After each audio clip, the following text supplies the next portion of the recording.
Assalamualaikum warahmatullahi wabarakatuh. Bismillahirrahmanirrahim. Alhamdulillahi hamdan katsiran tayyiban mubarakan fihi kama yanbaghi li jalali wajhika wa li 'azimi sultanik. Allahumma salli ala sayyidina Muhammadin abdika wa rasulika nabiyil ummi wa ala alihi wa sahbihi wa sallim. Na'udzu bi kalimatillahi tammati min syarri ma khalaq. Bismillahilladzi la yadurru ma'asmihi syai'un fil ardi wa la fis sama' wa huwas sami'ul 'alim. Allahumma idfa' 'anna al-waba' wal-ghala wal-riba wal-zina wal-mihan wa su'al fitan ma zahara minha wa ma batan an baladina hadha khasatan wa an sa'iril biladil muslimina 'amatan ya rabbal alamin. Nawaitu ta'alluma wa ta'lim wa tadhakkura wa tadhkir wa naf'a wal intifa' wal ifadah wal istifadah wal hatha ala tamassuki bi kitabillah wa sunnati rasulih wa du'a ilal huda wa dalalah ala al khair ibtigha'a wajhillah wa mardatihi wa qurbihi wa thawabihi lillahi ta'ala. Allahumma raddina bi qada'ika wa sabbirna ala bala'ika wa auzi'na syukra ni'maika. Ya Allah, jadikan kami redha dalam menerima segala takdirmu, jadikan kami sabar dalam menerima segala ujianmu, dan bimbinglah kami untuk sentiasa syukur kepada nikmat-nikmatmu. Yang dihormati, terima kasih Yang Berusaha Al-Fadhil, Tuan Pengacara Majlis. Yang saya muliakan para pegawai Al-Ali Jawatan Kuasa Surau Az-Zakirin, Pangsapuri Putra Damai Presin 11, tuan-tuan guru, para alim ulama, para habaib, muslimin muslimat, hadirin hadirat, dan yang diraihkan juga para pelayar yang menonton siaran pada malam ini, tak kira di mana pun siaran ini dapat diikuti. Moga-moga berbahagia sekalian. Insya-Allah pada malam ini kita akan membicarakan satu tajuk moga-moga bermanfaat, iaitu ucaplah hauqalah. Muslimin muslimat yang dirahmati Allah, pernah satu ketika Nabi SAW menyampaikan satu wasiat yang sangat penting kepada Abu Dzar Al-Ghifari radhiyallahu anhu.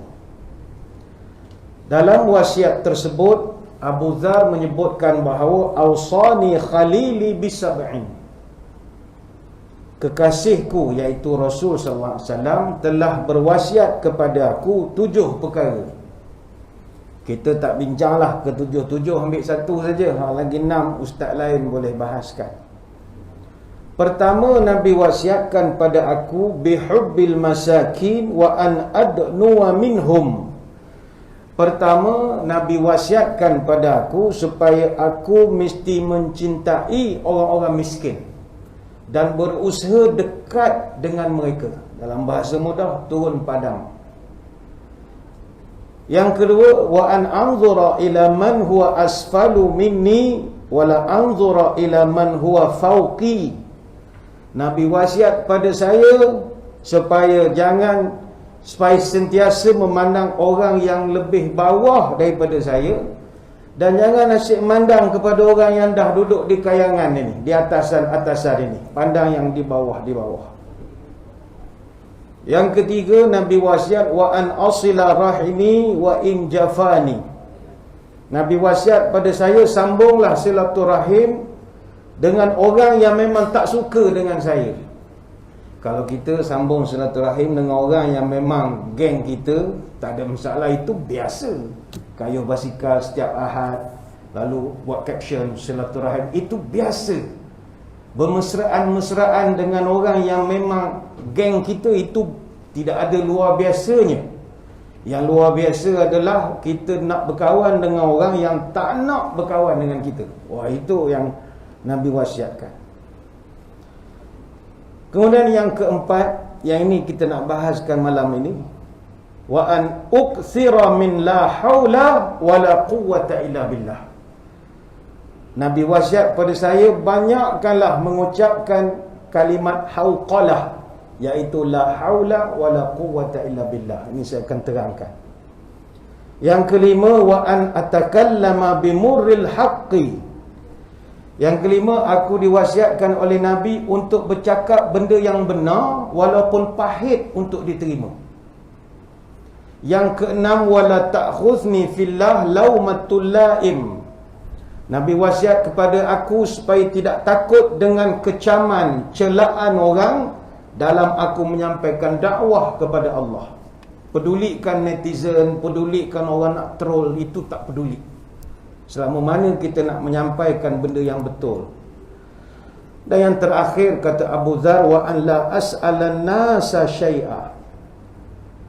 Yang ketujuh, Nabi wasiat pada aku supaya aku buang perangai suka meminta-minta dengan orang. Minta projek, minta itu, minta ini, minta job dan berbagai lagi.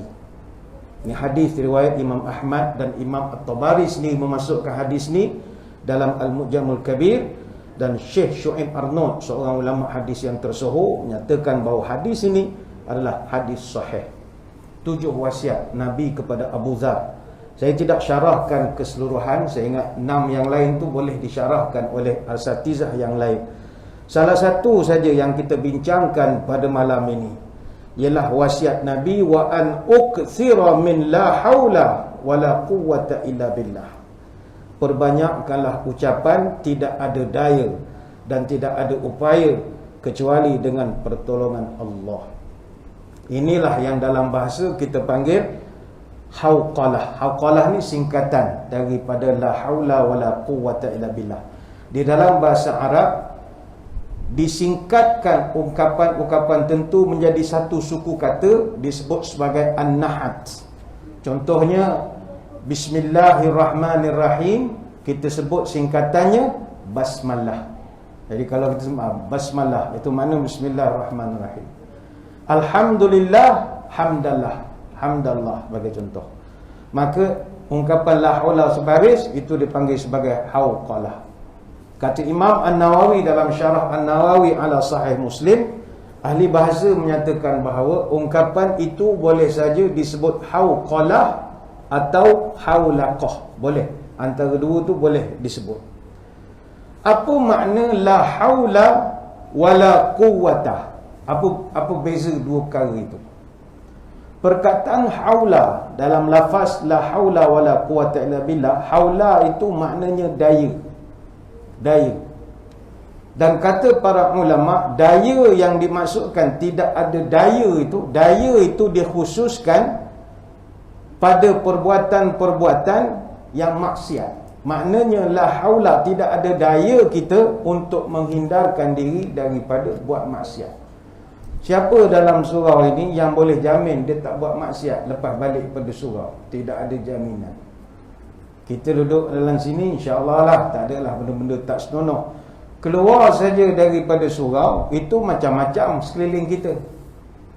Perkara-perkara maksiat yang Tuhan tak suka banyak.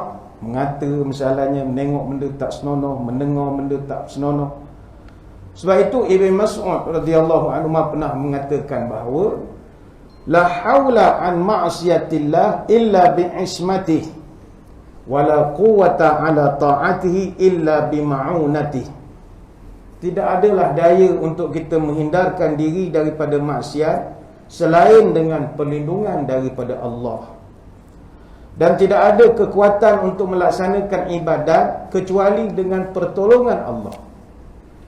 Sebab itulah Ibn Mas'ud, begitu juga Imam An-Nawawi menyebutkan ada pelbagai tafsiran berkaitan hal ini dalam syarah Sahih Muslim. Dan semua tafsirannya adalah sama. Sememangnya tuan-tuan, maksiat ni benda payah nak hindar. Kita sekarang boleh cakap, tapi akan datang kita tak tahu. Berapa ramai orang kita kenal, dia orang surau, kopiah tak tinggal, tapi bak perempuan habis. Bak girlfriend habis. Bak lain mungkin dia tak nak. Ada orang kopiah tak tinggal, ceramah duduk depan, tapi rasuah out. Out dia. Bak duit kalah. Bak nak makap dia nombor 1. Payah. Maksiat ni kita tak boleh nak cakap lebih sangat. Bak kita pun tak tahu. Itu la haula wala quwwata illa billah. Baik itu macam orang yang bekas penagih pun, mereka tak akan kata mereka sembuh sepenuhnya. Mereka sembuh sementara. Sebab ada orang 20 tahun berhenti pun boleh terjebak kembali. Baik itu kita kena minta tolong betul dengan Allah. Maksiat benda payah. Sebab itu hidup kita ni perlu pada 4 perkara. Hidayah dan taufik Allah, irsyadullah, tasdidullah, ta'yidullah. 4 perkara ni sangat mustahak. Apa makna hidayah? Petunjuk. Tapi ini level paling bawah. Atas lagi kita nak irsyad, dipimpin oleh Allah. Atas lagi kita nak tasdidullah, Allah tutup kita apa-apa juga lubang yang boleh menyebab kita jatuh. Yang keempat, ta'yidullah, sokongan daripada Allah. Hidayah ini biasa. Tuan-tuan datang dengar ceramah, dengar YouTube ceramah mana-mana, ada masa datang petunjuk, menggerakkan nak jadi baik. Ada, tapi itu sebagai gerak saja. Irsyad, pimpinan Allah ini juga mustahak. Sebab itu dalam Quran surah Al-Anbiya ayat 51, walaqad ataina Ibrahima rusydahu min qablu wa kunna bihi alimin. Sesungguhnya kami telah pernah berikan kepada Ibrahim irsyad, iaitu bimbingan dan pimpinan, wa kunna bihi alimin, dan kami kenal dia. Irsyad tinggi lagi. Tasdid, Allah kepada dia Ruhul Kudus, surah Al-Baqarah ayat 87. Dan kekuatan ini juga yang telah menarik tangan Nabi Yusuf alaihissalam, yang sudah begitu hampir tergelincir ketika digoda oleh Zulaikha. Tapi nafsu Nabi Yusuf jadi surut bila dia telah diberi burhan ataupun ta'yid oleh Allah. Tuan-tuan, Nabi Yusuf ni orang laki-laki, kita orang laki-laki. Orang laki-laki yang normal, kalau dia tidak terdetik dengan godaan seorang wanita, something wrong somewhere, pergi berubat. Mungkin kita dah mula minat sama lelaki, itu berat dah tu. Minat dengan orang perempuan itu normal. Dan apatah lagi digoda. Dalam Quran Allah Ta'ala merekodkan, walaqad hammat, melihat petunjuk Tuhan ketika itu, kadzalika linasrifa anhu su'a wal fahsya innahu min ibadinal mukhlisin. Demikianlah kami palingkan Nabi Yusuf daripada kekejian itu. Yang kita garis bawahkan bila Allah Ta'ala sebut walaqad hammat bihi Zulaikha, nak kepada Yusuf, wa hamma biha, dan Yusuf juga nak kepada Zulaikha. Ham ni makna ada kecenderungan, maknanya terbit juga daripada hati Nabi Yusuf.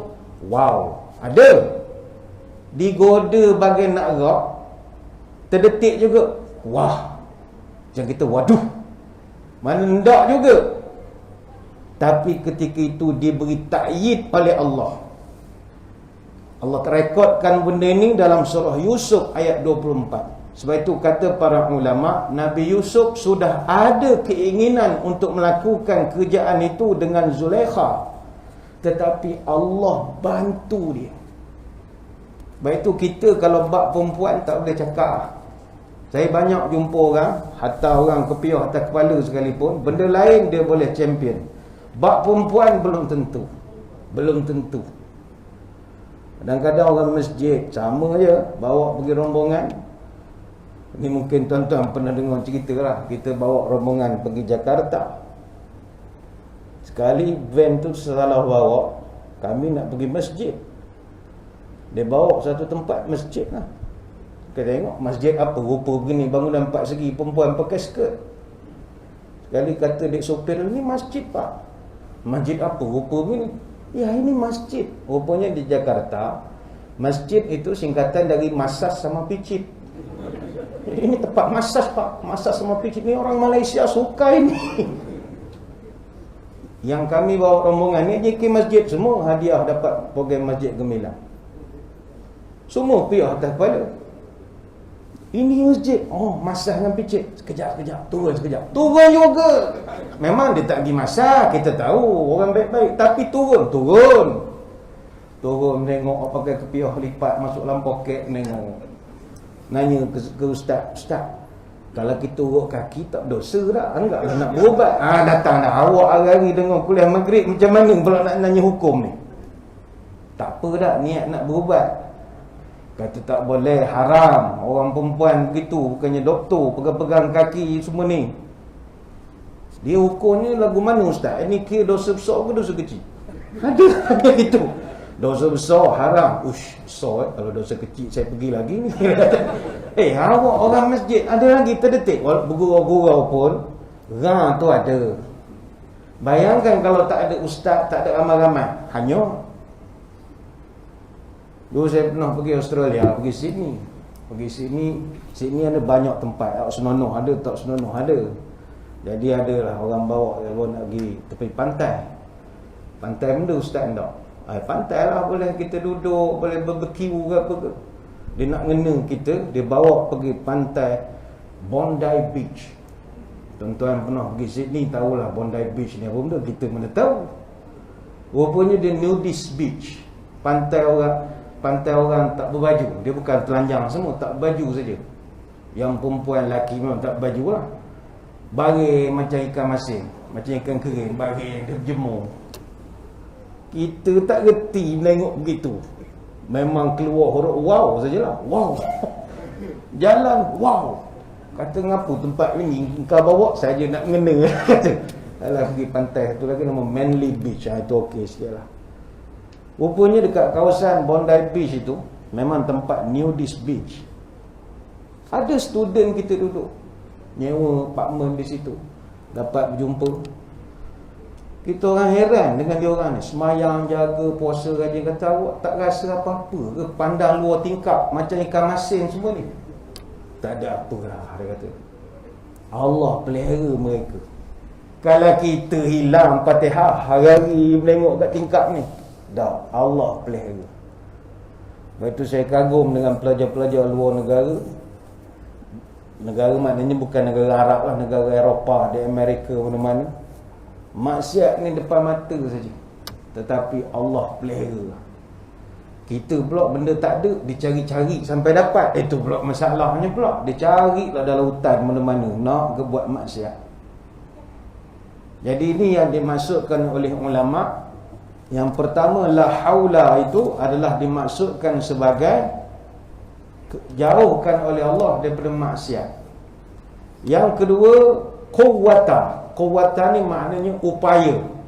Dan kalimat ini kata ulama dikhususkan kepada perbuatan-perbuatan yang terpuji. Artinya kerja baik pun kita tak akan upaya melakukannya tanpa izin daripada Allah. Tanpa Allah kita tak akan mampu buat apa-apa. Termasuklah tuan-tuan pada malam ini. Ada setengah ulama pula menyatakan bahawa haula dan quwwata ni dia beza macam bateri. Quwwata maknanya power, kuat, power. Haula adalah power dalam power. Kita ambil contoh bateri. Kita di rumah, kalau remote control kita tak ada bateri, tak ada pedah, itu remote. Kita pun ambil bateri. Tapi bateri juga, bateri tu power lah. Tapi bateri takkan ada erti kalau dalam bateri tak ada power. Berapa banyak bateri di rumah kita dalam mangkuk, dalam bekas yang tak boleh pakai. Satu-satu kita test, semua tak guna belaka. Dia tu power, tapi dalam dia tak ada power. Bateri memang power, tapi kewujudan power bateri kerana dia ada voltan. Volt itu biasanya 1.5 volt. Kalau bateri remote yang AAA, bateri alkali 24A biasanya 1200 mAh. Kalau bateri carbon seng 24D 540 mAh. Tanpa voltan, bateri tidak ada erti. Kesamalah juga dengan kita, badan sihat, kolesterol borderline, darah cantik, gula bagus. Tetapi tanpa diberikan kekuatan oleh Allah untuk ibadah dan menjauhkan kita dari maksiat, tubuh badan kita tak ada harga. Itulah kita mengucapkan la haula wala quwwata illa billah. Teringat saya penyokong-penyokong Liverpool. Dia punya motto dia apa? YNWA. You never walk alone, kata mereka. Kita ubahlah you never walk alone itu kepada you are nothing without Allah. You are nothing without Allah. Tanpa Allah, engkau tak ada harga. Itu sebab azan, Nabi menyuruh kita bila menjawab azan mesti ikut bacaan muazzin. Allahu Akbar, Allahu Akbar. Apa jawaban kita? Allahu Akbar, Allahu Akbar. Bila asyhadu an la ilaha illallah, kita juga asyhadu an la ilaha illallah. Begitu juga ketika naik saksi tentang Nabi kita sebagai Rasul, kita juga naik saksi. Tetapi bila disebut kalimat hayya ala salah, apa jawaban kita? La haula wala quwwata illa billah. Sifat tawaduk kita kepada Allah, padahal kita dah bersila dalam surau nak menunjukkan, ya Allah, tanpa engkau belum tentu aku boleh semayang lepas pada ni. Itulah hauqalah kita kepada Allah. Bayangkanlah tuan-tuan. Dan inilah yang kita ikrarkan selama hidup kita. Iyyaka na'budu wa iyyaka nasta'in. Ya Allah, tolonglah aku supaya aku dapat sentiasa zikir kepadamu, sentiasa dapat syukur kepadamu, sentiasa dapat ibadat kepadamu, ya Allah. Hadis riwayat Abu Daud. Hakikatnya hadirin hadirat sekalian, seorang hamba, iaitu kita, tidak memiliki daya dan juga upaya la haula wala quwwata kecuali dengan pertolongan Allah. Seorang penuntut ilmu tidak mungkin dapat duduk dalam majlis ilmu melainkan dengan pertolongan Allah. Seorang guru tidak mungkin dapat mengajarkan ilmu yang bermanfaat melainkan dengan pertolongan Allah. Seorang kaki tangan kerajaan ataupun pegawai tidak mungkin dapat bekerja dengan baik melainkan dengan pertolongan Allah. Sebab itu hauqalah ini Nabi wasiat kepada Abu Dzar, jadikan zikirmu setiap hari bahawa you are nothing without Allah. Kalau Allah tak tolong kau, you are nothing. Sebab itu kita bila semayang, kita kena syukur, ya Allah, terima kasih, tolong saya dapat semayang. Kita dapat jauh daripada maksiat, nampak amoy pakai skirt, kita tengok astaghfirullah, tidak tergoda. Ya Allah, terima kasih kerana palingkan saya daripada memandang atas bawah. Kita syukur pada Allah. Dan kita kena tahu dan percaya, kita selama ni dapat ibadat semua kerana Allah yang bagi pertolongan. Kalau tak dapat ke kita ibadat? Tak dapat. Kalau tuan-tuan imbas balik kenangan ketika mengerjakan umrah ataupun buat haji di Mekah, ada masanya kita ni nak ke Mekah rasa impossible je. Duit tak berapa nak ada, anak kecil-kecil, kita pun tak apa sihat, salah makan timun sepotong gawat dah. Macam mana aku nak tawaf banyak? Logiknya kita, macam mana aku nak buat kerja haji umrah ni? Sakit. Tapi berapa ramai di kalangan tuan-tuan puan-puan yang walaupun tidaklah sempurna sangat kesihatannya, tapi sampai ke sana molek dapat ibadah, diizinkan oleh Allah. Kalau sebelum Covid dulu bolehlah 6-7 kali umrah, tapi sekarang ni tak boleh dah, lebih pada sekali kena ada permit lain pula dah. Fikir atas kertas mustahil. Ada masa kita duduk di hotel di Mekah, berasa nak buat tawaf sunat. Dapat buat tawaf sunat sedap ni. Buka TV satu dalam hotel, dalam bilik, dia ada siaran langsung daripada Masjidil Haram. Tengok gambar orang tawaf, tak ada can aku nak tawaf gayanya. Ramainya lah manusia. Ni cerita 2020 BC lah, before Covid punya cerita lah.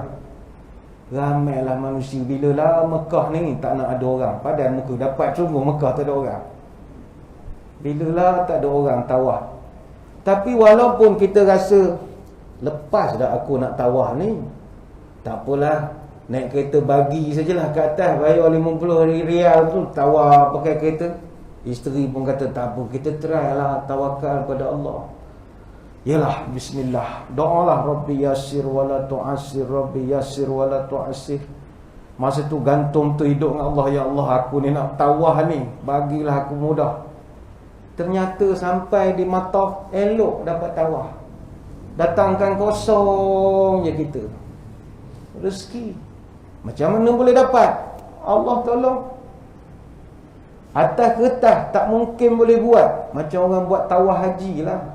Kita penat, ihram tak buka lagi, nak tawaf lagi, peha ni melecek dah. Aduh, orang beribu. Macam mana aku ni boleh buat ke tak? Elok Ada orang, kalau orang Malaysia badan kecil-kecil, kebetulan tawaf dengan jemaah pada Afrika tinggi, kita rendah, tak payah jejak kaki atas lantai, jalan automatik je, numpang pada orang. Allah boleh kalau Allah hendak. Sama juga imbas balik pengalaman kita di bulan Ramadan. Percayalah, kalau Allah tak tolong, tak dapat kita puasa sebulan. Sebab kita bukan sihat sangat. Ada orang, dia kalau pukul 10 pagi tak minum air, tak makan nasi ke, tak sarapan ke, nak nyampai ke tengah hari, dia angin, tendang angin ke kepala, sebu perut macam-macam. Logiknya kalau bulan puasa, dia tak boleh nak puasa. Tetapi berapa orang walaupun terlepas sahur, elok puasa sampai maghrib. Macam mana boleh dapat kekuatan itu? Allah beri kekuatan. Logiknya tak akan mungkin dapat buat. Geng-geng isap rokok. Ada orang kuat isap rokok. Saya pernah jumpa orang isap rokok, umur dia 66 tahun, isap rokok lagi. Saya tanya, bang, rokok sehari berapa batang? Dia kata, saya sekarang ustaz, rokok sebungkus, vape satu, sebelah menyebelah dalam poket. Jadi bersulam-sulam lah, dia kata.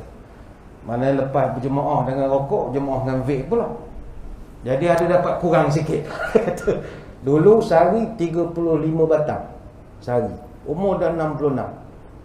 Saya tanya, abang tak nak berhenti ke? Ustaz, saya dah 66.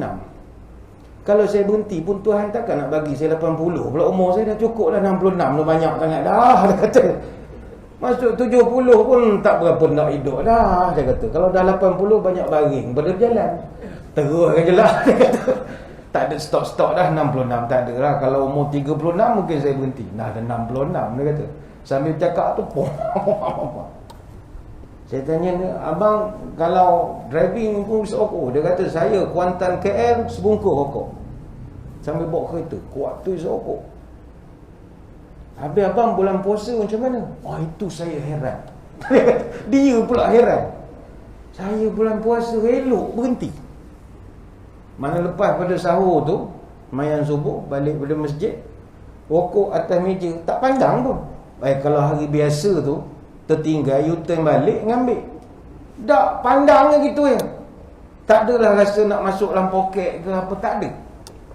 Elok seharian sampai maghrib. Tapi Allahu Akbar, maghrib sekarang air segelas rokok dululah, dia kata. Macam lokomotif lah, lubang hidungnya berasap, bau keluar. Nasi kemudian. Macam mana dia boleh dapat survive? Dengan pertolongan Allah. Baik itu banyak sukatan hidup kita ni rasa mustahil, impossible, tapi kalau Allah beri kita kekuatan, nothing impossible. Masjid saya sekarang di Kuantan, masjid negeri, kita buat satu program. Wallahualam, kot surah Az-Zakirin nak tiru-tiru lah, tak tiru pun tak apa. Kita buat program, kita panggil khatam subuh. Kita khatam Quran dalam semayang subuh. Ketika jemaah dengar, ada nak pengsan pun ada. Matilah kita orang ustaz, khatam dalam semayang. Kita beri jaminan, insya-Allah kalau Allah izin 8 bulan kita khatam Quran. Tapi setiap pagi kita kena disiplinkan baca dalam semayang 1 makra'. 1 makra' ni tak panjang. Kalau tuan-tuan yang regular baca Quran, 1 makra' ni mainan saja, 1 muka setengah, 1 muka suku gitu saja. Tapi sebab bila dengar bawa dalam semayang, masing-masing dah panik. Sebenarnya pendek je, lebih pendek daripada semayang tarawih. Tarawih tu lagi panjang. 1 juzuk, ni ulama' bijak, 1 juzuk bersamaan 8 makra'. Maknanya 8 hari datang semayang subuh, dapat khatam 1 juzuk. Mana nak dapat? Kita sendiri nak khatam 1 juz, baca seorang, belum tentu. Jadi kita kempen jemaah datang semayang subuh tiap-tiap hari tanpa gagal, kecuali hari Jumaat saja kita beri laluan pada surah Sejadah. Hari lain tiap-tiap hari kita baca 1 makra'. Ni sekarang dah juzuk ke-25, makra' yang keempat. Sekejap saja. Campur dengan PKP, kalau tak lama dah kita grade-nya, ataupun kita habis khatam lama dah. Tapi banyak tak dapat sambung, ni boleh sambung balik. Peringkat awalnya rasa mustahil. Tapi percayalah, kalau Allah beri izin, beri kekuatan dan pertolongan, boleh buat. Jadi kalau suruh tuan-tuan nak buat, bolehlah. Tapi jangan baca mushaf tak syok. Panggillah Imam Hafiz. Anak-anak Hafiz kita ramai sebenarnya yang boleh kita ambil untuk subuh saja. Subuh saja 1 makra', pendek saja. Ni antara contoh-contoh lah, benda-benda yang bagi kita mustahil, tetapi insya-Allah la haula wala quwata illa billah. Kalau Allah beri pertolongan, benda tu tidak mustahil. Hadirin hadirat sekalian, ayo bacalah, jadikan zikir la haula wala quwata illa billah ini. Apa fadilatnya? Baik, kata para ulama, zikir la haula wala quwata illa billah ini kita kena tambah sebagai amalan baru kita. Selain daripada kita baca subhanallah macam tadilah, subhanallah, alhamdulillah, Allahu akbar, ataupun kita tahlil la ilaha illallah, tambahkan satu lagi amalan baru kita, zikir la haula wala quwata illa billah. Apa sebab? Pertama, kata ulama, zikir ini merupakan salah satu daripada pintu untuk masuk surga. Kata Abu Musa al-Asy'ari dalam satu hadis, ala adulluka ala babin min abwabil jannah, qultu bala ya Rasulullah, qal la haula wala quwata illa billah. Kata Abu Musa, pernah Nabi bertanya, maukah engkau aku tunjukkan salah satu daripada pintu nak masuk surga? Jawab sahabat, bala ya Rasul, of course kami nak ya Rasulullah. Kata Nabi, banyakkan membaca la haula wala quwata illa billah. Hadis riwayat Imam Ahmad dan juga At-Tirmizi. Ini yang pertama. Fadilat yang kedua, zikir hauqalah adalah, ianya adalah perbendaharaan surga, simpanan kita dalam surga. Ada satu riwayat Nabi pesan kepada Abdullah bin Qais radhiyallahu anhu, ya Abdullah bin Qais, ala adulluka ala kanzin min kunuzil jannah. Wahai Abdullah bin Qais, maukah engkau aku tunjukkan salah satu daripada tabung-tabung ataupun gudang-gudang simpanan harta di syurga? Maka dijawab oleh Abdullah bin Qais, faqultu bala ya Rasulullah, of course saya nak tahu ya Rasulullah.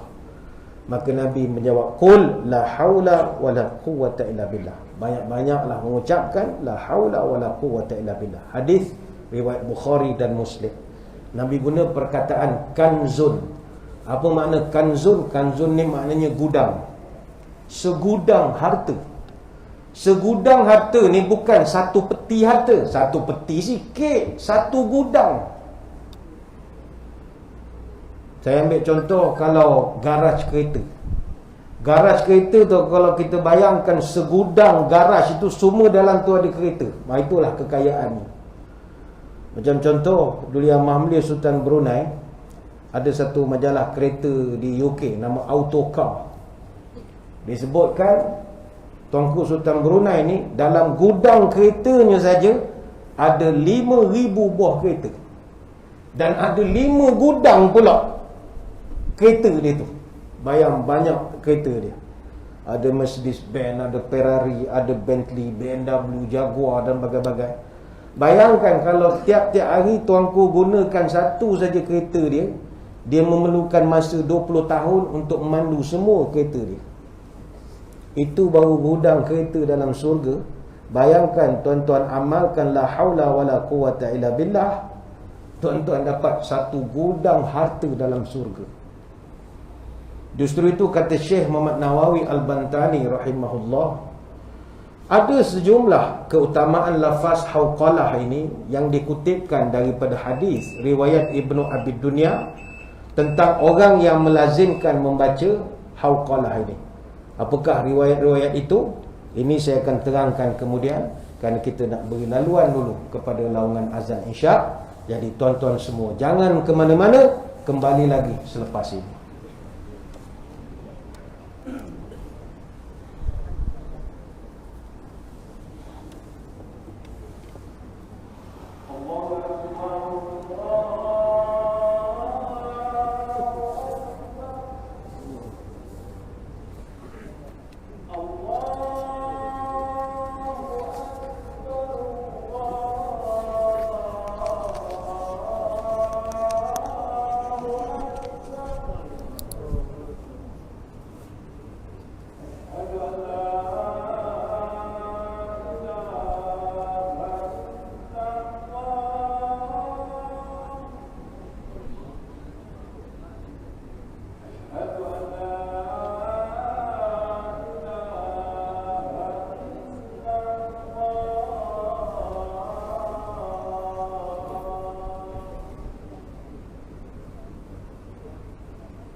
Muslimin muslimat yang dirahmati Allah, kita kembali menyambung syarahan kita pada malam ini. Kalau ikut peraturan, kita hendaklah menamatkan ceramah bila azan Isyak berkumandang, tetapi boleh ada pengecualian apabila jemaah mengizinkan untuk dianjakkan sedikit pelaksanaan solat Isyak itu. Jadi mohon izin daripada jemaah untuk kita anjakkan sedikit ajalah. Muslimin muslimat sekalian, balik kepada hauqalah. Banyaklah ucapkan la haula wala quwata illa billah ini. Banyak kelebihannya. Seperti tadi kita sebutkan, Syekh Muhammad Nawawi Al-Bantani menyebutkan bahawa ada beberapa keutamaan lafaz hauqalah ini yang dikutip daripada pelbagai jalur riwayat yang boleh menjadi satu semangat pada kita lah untuk mengamalkan. Pertama, kata beliau, disebutkan ada satu riwayat daripada Ibnu Abi Dunya yang mana sanadnya disambung sampai Rasul sallallahu alaihi wasallam, man qala la haula wala quwata illa billah mi'ata marratin fi kulli yaumin lam yusibhu faqrun abada. Siapa-siapa yang lazim mengamalkan la haula wala quwata illa billahil aliyil azim setiap hari sebanyak 100 kali, maka selama-lamanya dia takkan ditimpa oleh kefakiran. Hadis Boleh rujuk dalam kitab Kasyifatus Sajak karya Syekh Muhammad Nawawi Al-Banten. Ada banyak riwayat, nanti saya akan terangkan tentang kefakiran ini. 100 kali. Boleh dia berapa banyak kali pun tak jadi masalah. Ini hanya panduan daripada ulama saja. Berjudul, kata beliau, hauqalah juga merupakan lafaz yang baik diamalkan oleh seseorang yang sedang dirundung kebuntuan, kerunsingan ataupun kemurungan. Sesuai. Wa ruya fil khabar aidan idza nazala bil insani muhimmun. Diriwayatkan juga dalam hadis, bila kebimbangan hinggap di hati seseorang, wa ta'ala la haula wala quwata illa billahil aliyil azim 300, dan dia pun membacalah hauqalah ini sebanyak 300 kali, farajallahu anhu, Allah akan membukakan jalan keluar atau penyelesaian kepada masalah dia. Ai aqallaha zalika, maksudnya Allah mengurangkan kesulitan dia. Zakarahu Syekhuna Yusuf bin Hasyiyah 'ala al-Mi'raj. Ini dah disebutkan oleh guru kami Syekh Yusuf dalam Hasyiyah Mi'raj ini. Ini juga dalam kitab Kasyifatus Sajak. Maka muslimin muslimat sekalian, amalkanlah. Ada disebut dalam satu riwayat, la haula wala quwata illa billah ini, fa innaha tadfa'u 99 baban min ad-durri adnaha al-hamma wal faqra. Kalimat hauqalah boleh menjauhkan 99 mudarat dan penyakit, dan minimum yang dia boleh hilangkan adalah keluh kesah, susah hati, boleh hilang. Mungkin bagi setengah orang, ingatkan bila amalkan la haula wala ni dapat duit RM10 ke, nak juga amal ustaz. Setakat hilang susah hati tak payahlah, saya hilang susah hati tengok Netflix ya. Tuan-tuan sekalian, apakah penyakit yang paling parah dalam suasana pandemik ini? Bukan COVID-19. Penyakit paling parah adalah mental, kerunsingan, sakit jiwa, susah hati, bimbang. Tuan-tuan yang pakai topeng-topeng siang malam ni tak bimbang? Bimbang. Keluar berita pula Omicron, macam-macam benda pula, variasi baru, mutasi baru, menyebab kita susah hati. Anak nak pergi sekolah hari esok, dengar Putrajaya pula sampai ramai sangat pula kena. Kita siang malam pagi petang kita merasakan hidup kita ni banyak masalah. Apa penyelesaian kepada semua itu selain daripada tuan-tuan ikut SOP? Penyelesaiannya adalah banyakkanlah membaca la haula wala quwata illa billah. Di Malaysia sekarang kita ada sambutan Hari Kesihatan Mental Sedunia. Dah ada dah hari sambutan Hari Kesihatan Mental. Menurut tinjauan Kebangsaan Kesihatan dan Mobiliti, sekarang ni hampir 500,000 rakyat Malaysia didapati dah ada gejala simptom depresi ataupun tekanan itu. Dah mula ada dah sekarang. Dan paling ramai sekarang mengalami anxiety disorder, gangguan kebimbangan. Saya ada seorang dua anak buah ngadu tak boleh menapah. Kata engkau jangan nak covid, aku terajang kalau kena covid sekarang. Dia kan gejala tak boleh menapah dan kita susah hati juga. Bila pergi hospital, rupanya dia ada GERD. Saya tak nyebut, tak reti. Ada GERD pada macam gas yang menyebabkan kebimbangan, jantung jadi laju. Dia ingatkan dia sakit jantung. Saya ingat tuan-tuan pun ada masalah tu. Aku ni kena jantung ke ni? Sejak 2 dos ni macam-macam lah sakit jantung. Kita pula memikir macam-macam. Sebenarnya itu masalah kebimbangan, anxiety disorder. Kena makan ubat. Kajian daripada KKM 1/6, rakyat Malaysia sekarang sudah mengalami gangguan mental. Dan mental illness yang paling banyak sekali MDD, Major Depressive Disorder, kemurungan besar. Kena makan ubat. Kalau tak makan ubat, itu dia mengilai nyanyi bawah pokok tu. Malam tak makan ubat, nyanyi lagu Jamal Abdillah bawah pokok seorang-seorang. Kat parking dia menyanyi, mengilai seorang-seorang. 6.3% penduduk dewasa di Malaysia menderitai MDD ini. Dan sejak daripada pandemik dalam masa setahun, 2.5% warga kita didapati mengidap MDD. 60,000 lelaki dewasa, 110,000 wanita dewasa yang direkodkan mengalami MDD. Dan masalah orang yang kena penyakit mental, secara automatik dia akan dapat penyakit fizikal. 48.3% penderita MDD di Malaysia at least satu penyakit kronik mesti dapat.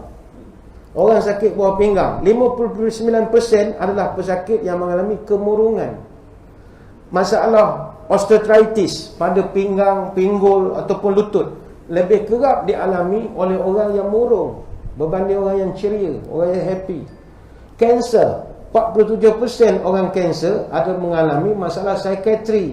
Ini bukan bermakna kanser tu menyebabkan gila ataupun masalah jiwa itu menjadikan kanser. Tak, kanser itu menjadikan dia jadi pula orang yang murung lagi. Tak masuk lagi masalah sekarang, termasuk anak-anak muda kita, 1.2% penduduk negara kita mengalami masalah bipolar disorder. Bipolar disorder ni orang yang mengalami perubahan mood yang sangat drastik. Dia boleh gembira dan dia boleh sedih dalam waktu yang begitu rapat, dekat sekali. Dia baca telefon, kejap dia ketawa. Ha ha ha ha ha ha. Lepas tu dia menangis. Lepas tu marah. Lama-lama gila kita. Lepas tu telefon jangan tengok sangat. Gila esok. Buka WhatsApp group ni gelap belaka. WhatsApp group ni nak gaduh pula dah. Lama-lama gila kita.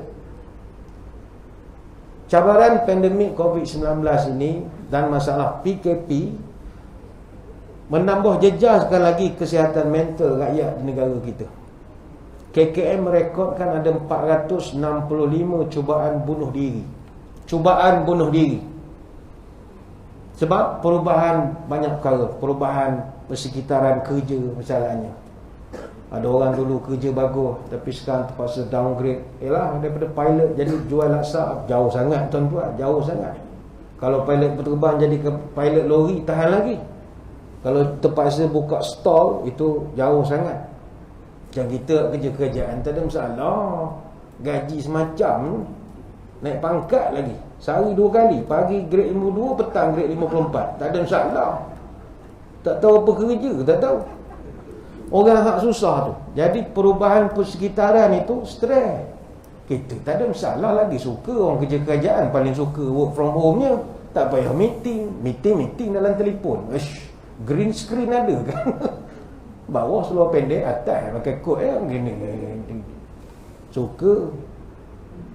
Rakan-rakan kita yang OKU stres sebab mereka selama ni dia bila berbicara dengan kita pakai isyarat tangan, tapi dia tidak cakap dengan tangan saja, dengan ekspresi mulut. Sebab itu kalau tuan-tuan tengok berita TV1 belah kanan bawah tu, bahasa isyarat mesti dengan mulut sekali. Macam dia nak tunjuk sukan golf dibenarkan. Dia pun sukan golf, tangan dia kena pukul dengan mulut-mulut. Dia kena nampak. Baru orang OKU faham. Tapi sejak kita pakai mask, orang OKU dah rasa dunia ni sunyi. Pergi buat psikiatri, pergi kepada doktor yang psikik, dia orang pun kata, dia orang pun menghadapi aduan daripada dia orang merasakan dunia ni sunyi. Sebab dia tak tahu kita cakap apa lagi. Tangan memang boleh cakap, suruh dia duduk belakang misalnya, tapi dia tak faham. Dia nak agak ekspresi bibir. Stres. Ada orang hilang punca pendapatan. Data daripada model ekonomi baru menunjukkan 80% isi rumah di negara ini berpendapatan kurang daripada RM5,000 sebulan. 40% isi rumah berpendapatan kurang daripada RM2,000 sebulan. 78.6% penyimpan EPF berpendapatan kurang RM3,000 sebulan. Tahap keupayaan pelaburan di kalangan majoriti bumi putera kita boleh manifestasikan dengan data yang menunjukkan 75% penabung amanah saham bumi putera memiliki purata tabungan hanya RM611 seorang saja. Itu sebablah Presiden QPEX minta supaya bank tolonglah bekalkan lebih banyak nota RM10 dalam mesin ATM Sebab dah ramai orang dia baki minimum dia bawah pada itu pun ada.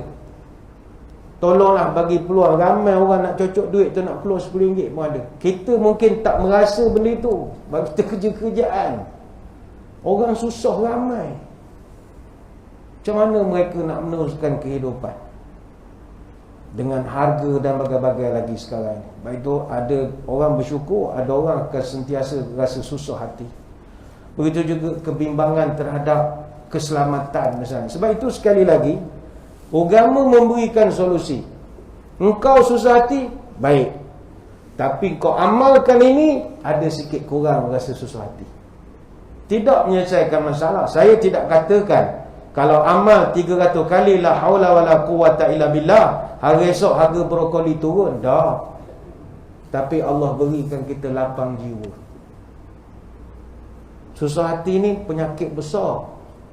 Ada satu riwayat yang disandarkan kepada Ali radhiyallahu anhu, Sayyidina Ali. Satu hari ada orang bertanya kepada Sayyidina Ali, "Wahai tuan, apakah makhluk yang paling gagah sekali dalam dunia?" Ali pun jawab, makhluk yang paling gagah dalam dunia adalah gunung. Kenapa gunung? Kerana gunung tak semua manusia mampu menawannya. Tuan-tuan, dalam surau ni berapa orang pernah naik gunung Everest? Haram seorang pun tak ada. Bayangkanlah gagah tak gagahnya gunung, sehebat-hebat kita tak pernah naik. Bahkan kalau orang yang kaki panjat gunung pun, berapa banyak gunung di Malaysia ni dia belum dapat khatam pun lagi. Banyak. Setakat bukit kat Pelah Highway tu boleh lah bergambar ramai-ramai hiking hari Ahad tu, boleh lah ramai-ramai panjat bukit. Ni gunung-gunung yang lain. Kita kenal Gunung Kinabalu, tu lah kenalnya. Dia kalau orang hiking Tegar, dia mesti wajib khatam G7. Gunung 7. G7 ni kalau tak khatam, tak boleh istihar kita dah terror panjat gunung. Pertama Gunung Tahan 2190 meter di Pahang. Kemudian Gunung Camah ni di Kelantan. Kemudian Gunung Ulu Sepat, border Kelantan Perak.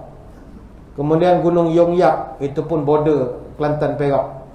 Gunung Korbu di Perak. Gunung Gayung ni di Perak. Gunung Yong Bla, sepadan Kelantan Perak. 7 gunung ini berketinggian 2000 meter ke atas. Mana 2000 meter ke bawah tu tak masuklah kategorinya. Selagi tak khatam 7, lagi tu tak dikira pendaki gunung Tegar. Maknanya gunung gagah, tak semua orang boleh panjat. Orang tanya kepada Ali, ada tak lebih gagah daripada gunung? Ada. Apakah bendanya? Besi. Kenapa besi gagah?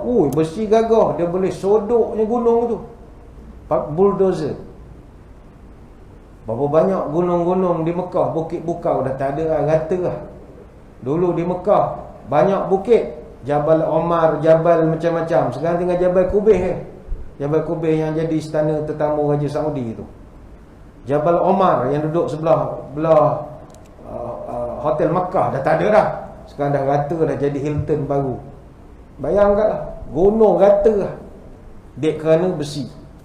Orang tanya pada Ali, ada tak lebih gagah daripada besi? Ada. Apakah dia? Api. Api gagah kerana dia boleh mencairkan besi. Kalau kita guna oxy-fuel welding ataupun oxy-acetylene welding, dia welding ni untuk nak potong ataupun nak cantumkan besi. Kepanasan api ataupun flame oxygen acetylene boleh mencecah 3500 darjah Celsius. Dan besi akan cair pada paras suhu 1500 darjah. Itu powernya api. Orang tanya lagi kepada Ali, ada tak lebih ganas lagi daripada api? Ada. Apakah dia? Air. Apa sebab? Setera-tera api padam dia air. Air ganas. Lepas itu tuan-tuan yang jaga surau, jaga masjid, saya jaga masjid. Selain daripada pengimarahan, nak fikir orang bagi ramai balik, antara kerja JK masjid adalah maintenance masjid surau. Hari-hari kena tengok ada leaking ataupun tidak. Sebab yang paling menjahanamkan bangunan adalah air. Waterproofing kena bagus. Tapi tak ada yang kekal. Masjid saya baru buat waterproofing, baiki kubah. Kita ada kubah, dia leaking keliling, air menitik macam tawaf, ikut bulatan, susun beldi macam tawaf. Jemaah masuk, ngapa masjid gini? Leaking. Dan air ni walaupun nampak dia benda lembut, tapi sangat membahaya. Sebab itu mungkin ada orang JKR sini JKR ajar kami tips, dan tips untuk tuan-tuan juga. Kalau buat inspection building, tengok bangunan kita, rooftop yang flat top apa semua, flat roof, kita kena tengok ada tak air bertakung. Kalau ada air bertakung, jangan biarkan dia lebih 48 jam. Air kalau duduk diam 48 jam, itu tanda dia dah mula merebak. Dia berjalan merayap ni, tak ada mesin yang boleh kesan dia merayap ke mana. Tuan-tuan pakai bomoh mana pun tak tahu mana dia mengalir. Kadang-kadang dia bertakung di sini, dia menitik kat tempat perempuan. Kita bayangkan bocor kat tempat perempuan, rupa air pada sini. Itu bahana air. Don't play. Lepas tu kami nak buat test hari tu, kami pakai sirap sebotol, takung 60 jam, nak tengok ada leaking lagi atau tidak. Bayangkanlah, kat setengah juta habis. Air, benda bukan main-main.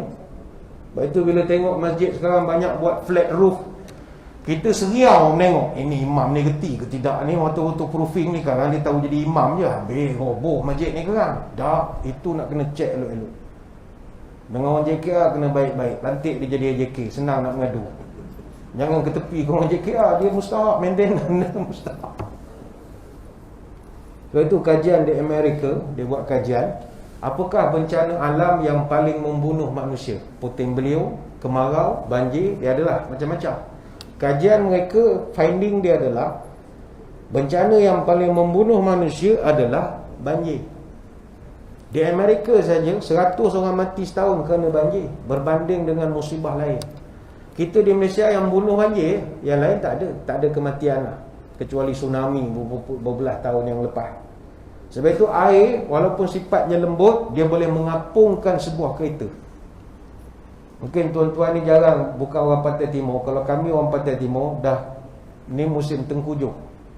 Musim tengkujuh ini, banjir air yang kami nampak atas jalan itu, janganlah nak buat gagah-gagah kita nak gedah, jangan. Air ni untuk kenderaan biasa, kenderaan sedan, hanya memerlukan 12 inci air saja untuk dia mengapungkan dan menghanyutkan kereta kita. 12 inci air ni lebih kurang bawah sikit pada lutut orang dewasa. Oh tak apa Ustaz, saya tak pakai sedan, saya pakai kereta 4x4. Untuk kereta 4x4 hanya memerlukan 18 ke 24 inci air saja untuk monster kesayangan kita itu terangkat dan dihanyutkan. 24 inci ni lebih kurang dalam air sampai kat peha kita. Kan ada yang kata, hari tu Tuanku Agong dengan Permaisuri elok redah banjir kat Lancang. Memang, tapi 6 UTK berdiri atas dia. Atas bumbung, tayar 4, barulah boleh jalan. Kalau tak, hanya air kuat. Kan keluar berita yang di Sabah, kita sedih kan, dia tengok banjir jambatan, 2 beranak, dia tengok air je kot. Dia main kot-kot je lah. Dia lalu, air tolak, dulu terkorban. Lepas tu air kuat. Orang tanya lagi kepada ahli, ada tak lebih gagah daripada air? Ada. Apakah dia? Awan yang membawa air. Awan yang membawa air kuat, gagah. Baik itu pilot kapal terbang, masa dia fly airborne, antara yang paling dia takut sekali awan. Pilot nampak awan macam nampak hantu raya, takut dia. Sebab awan ni nampak lembut saja, macam cotton candy. Try langgar sekali, bergegar satu kapal. Di awan ni ada banyak pesen, stratus, cumulus, cumulonimbus, stratocumulus. Kalau awan cumulonimbus, lebarnya boleh mencapai 1 sampai 10 km. Dan di tengah-tengahnya ada petik intra-cloud. Yang itu paling dia takut. Mungkin kita pun pernah kena pilot yang jenis 1 balak, 2 balak, tak berapa terror sangat, dia langgar je. Itu kita gugang. Tengah pakai earphone, dengar lagu, terus tukar channel Quran, meninggal aku. Pilot 1 balak, langgar je. Kalau pilot 4 balak, dia lari, dia cari tempat tenang-tenang sikit. Awan kuat. Betul, setiap saat 16 juta tan air diwapkan daripada bumi, dan dalam setahun 513 juta tan air ni recyclekan balik. Ni awan dengan izin Allah lah ya. Orang tu tanya lagi, ada tak lebih gagah daripada awan? Ada. Apa dia? Angin yang menolak awan. Ni panjanglah dialog itu. Apa lagi lebih gagah pada angin? Matahari. Apa lebih gagah pada matahari? Ngongak-ngongak sampai manusia. Mana yang paling gagah dalam dunia ni? Manusia. Orang tu tanya lagi, ada tak yang lebih gagah daripada manusia? Ada, kata Ali. Apa lagi yang lebih gagah pada manusia? Mengantuk. Mengantuk adalah makhluk paling gagah sekali. Tuan-tuan, kalau gagah macam mana pun dan mengantuk, jam habis. Nak bawa kereta tak lepas, menguap 80 kali macam badut air. Wah. Oksigen tak ada sampai, memang tidur je lah. Tuan-tuan yang boleh mendengar ceramah ni sebab tak mengantuk. Kalau mengantuk, bila lah nak habis, matilah aku. Allah, matilah aku macam ni. Mengantuk ni makhluk yang gagah. Orang badan sadu macam mana pun, kalau mengantuk, hilang gagah, hilang kegagahan kita. Minumlah kopi ke, makan nasi lagi tidur. Ada orang kata mandikan segar. Tak ada lah, lepas mandi lagi sedap tidur. Kalau mengantuk, jawabnya tidur je lah. Tak adalah kena kopi double espresso, double shot. Berdoa je. Kalau nak tidur, tidur je. Orang tu tanya lagi, ada tak lebih gagah daripada mengantuk? Ada. Apakah dia? Susah hati. Susah hati lagi gagah daripada mengantuk. Tuan-tuan, kalau mengantuk sangat, mata dah tak boleh buka, merah macam orang bela hantu raya, tinggal nak tunggu ada bantai nak tidur, tiba-tiba dapat berita yang susah hati, boleh tidur? Tak boleh tidur, hilang mengantuk. Baru nak tidur dapat panggilan telefon, anak kita na'udzubillah accident. Tuan-tuan boleh tidur? Padahal daripada pagi kita bangun tadi pagi pukul 4 pagi tak tidur sampai malam ni. Pukul 10 nak tidur sangat, dapat panggilan anak kita ni ke ada mak kita begitu. Boleh tidur? Tak boleh. Ataupun PKD telefon, cik, esok tolong datang ke KK. Kenapa pula? Ni dua lain ni. Jangka positif pula dah. Positif dah aku dah. Boleh tidur? Tak boleh tidur. Sebab itu susah hati makhluk yang besar. Tapi orang tu tanya lagi Sayyidina Ali, ada tak lebih gagah daripada susah hati? Ada. Apakah dia? Doa kepada Allah. Ini kemuncak kegagahan. Segala yang kita sebut gagah tadi kalah dengan doa saja. Dan antara doa yang Nabi ajar adalah la haula wala quwwata illa billah. Ya Allah, aku tak ada daya, tak ada kekuatan, tak ada upaya kalau Engkau tak tolong aku, ya Allah. Tolong aku, ya Allah. Aku dah ni dah dua lain ni, Allah. Tolonglah balikkan satu lain balik. Bismillah. Test sekali lagi. Tengok satu lain. Mana tahu, cubalah. Jadi jangan kita bila orang kata apa fadilat la haula wala ni, kau baca Allah hilangkan susah hati. Itu je. Cik, aku ingat dapat RM10. Jangan. Susah hati ni bala. Kemudian yang terakhir tadi kata ulama, dia ada kelebihan daripada sudut rezeki. Kata Abu Hurairah, wa man abta'a anhu rizquhu falyukthir min qawli la haula wala quwwata illa billah. Hadis riwayat Imam At-Tabrani. Barang siapa yang merasa sempit rezekinya, maka perbanyakkanlah membaca la haula wala quwwata illa billah.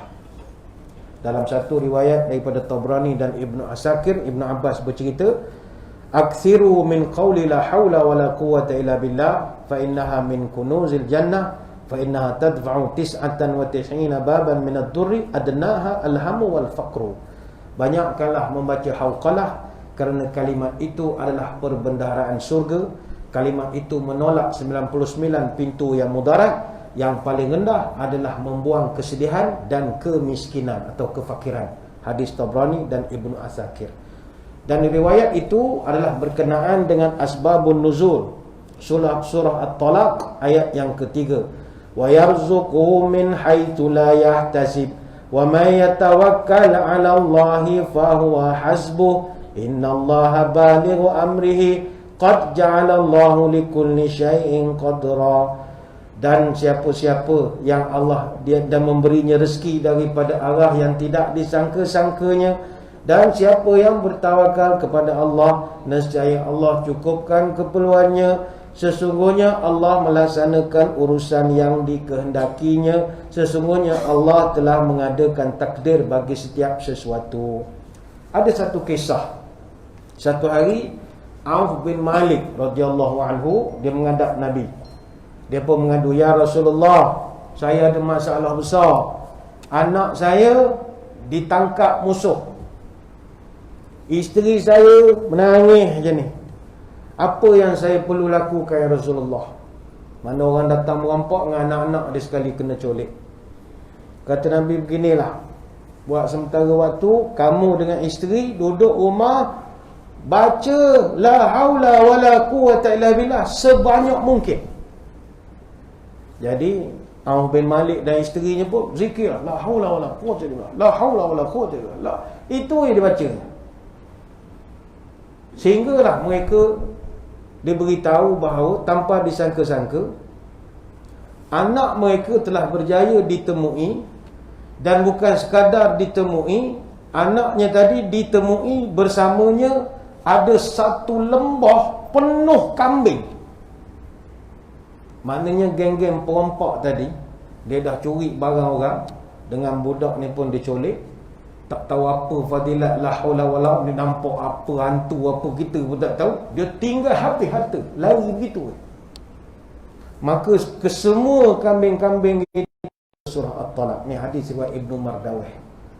Bayangkanlah fadilat membaca la haula wala quwwata illa billah, bukan sekadar mudarat dibuang, bahkan rezeki pula dapat, bukan seekor kambing, selembah kambing.